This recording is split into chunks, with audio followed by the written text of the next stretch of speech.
Hello everyone, welcome to my YouTube channel Sanjeet Raut. तो आज इस वीडियो में बात करेंगे व्यक्तिक विभिन्नता पर। हर एक व्यक्ति का एक अलग पर्सनालिटी होता है।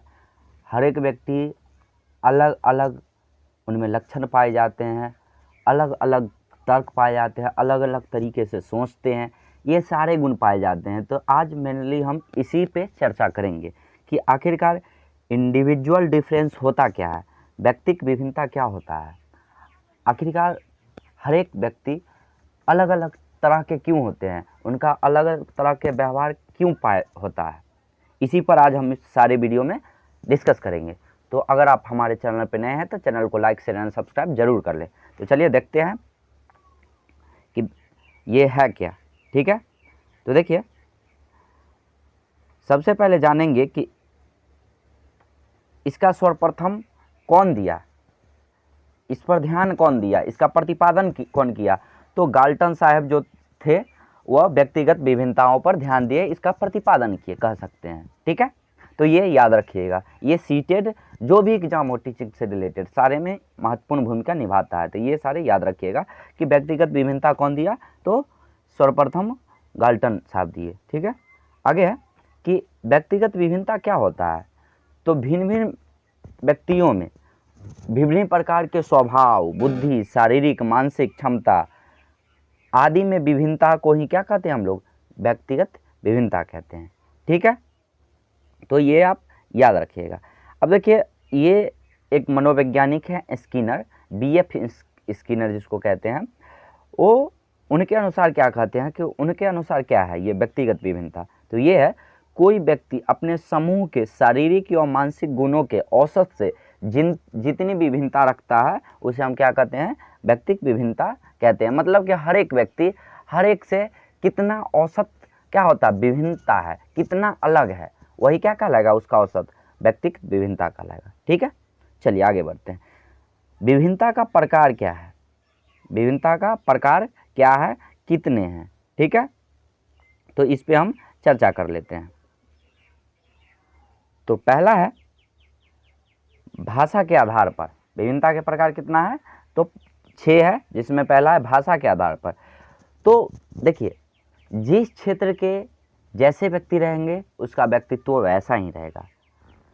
अगर वो मान लीजिए कि अगर वो बिहार से बिलोंग करते हैं तो उनका बिहारी जो होगा, ठेठी भाषा हो, जो भी भाषा हो, लोकल लैंग्वेज, उसके अनुसार वो बिहेव करेंगे। कोई भी देख के कह सकता है कि ये बिहारी है, तो ये दिल्ली का है, तो ये पंजाब का है। ये आप उसका व्यक्तित्व देख करके, व्यक्तिगत विभिन्नता देख करके आप बता देते हैं, यही ना। तो भाषा के आधार पे कैसे बोल रहा है वो, ठीक ना। दूसरा है बुद्धि के आधार पे, सोच के आधार पर भी व्यक्तिगत विभिन्नता होती है। भाई ये बहुत तेज है तो ये अलग हुआ, ये बहुत कमज़ोर है तो ये अलग हुआ। तो ये क्या, बुद्धि के आधार पे व्यक्तिगत विभिन्नता हम कर दिए।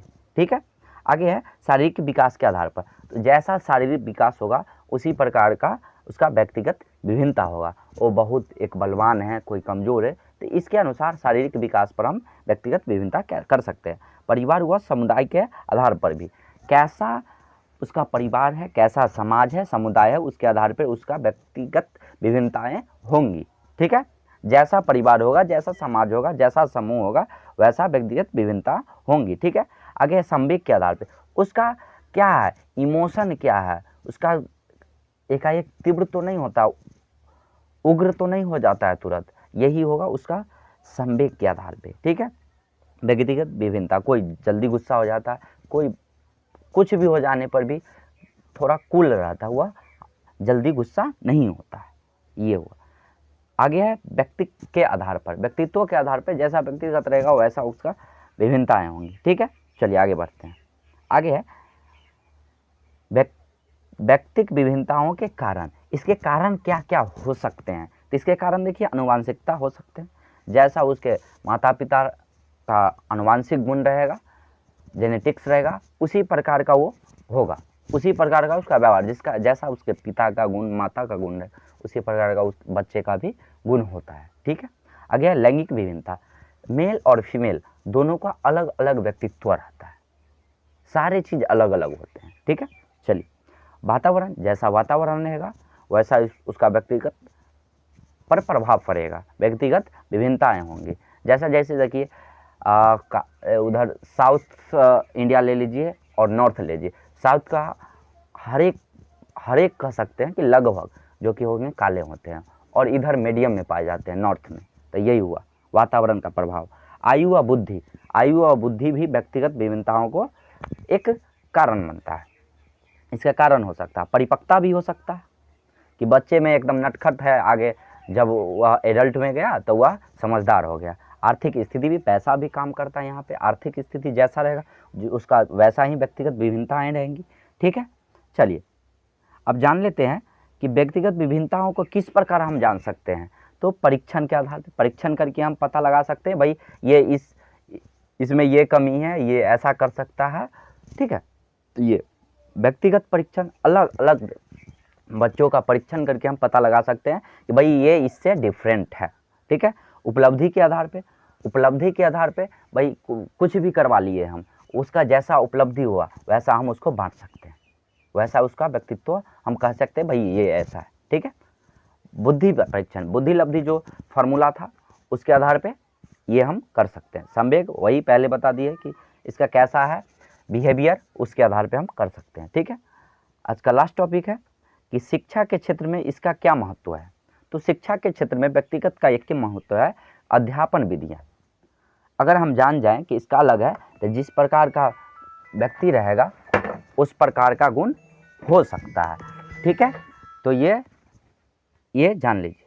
दूसरा है शारीरिक शिक्षा, उसका कैसा व्यक्ति है उसके आधार पर उसको हम शारीरिक शिक्षा दे सकते हैं। ठीक है, पाठ्यक्रम सिलेबस कैसा है उसके अनुसार हम इसके शिक्षा में उपयोग कर सकते हैं।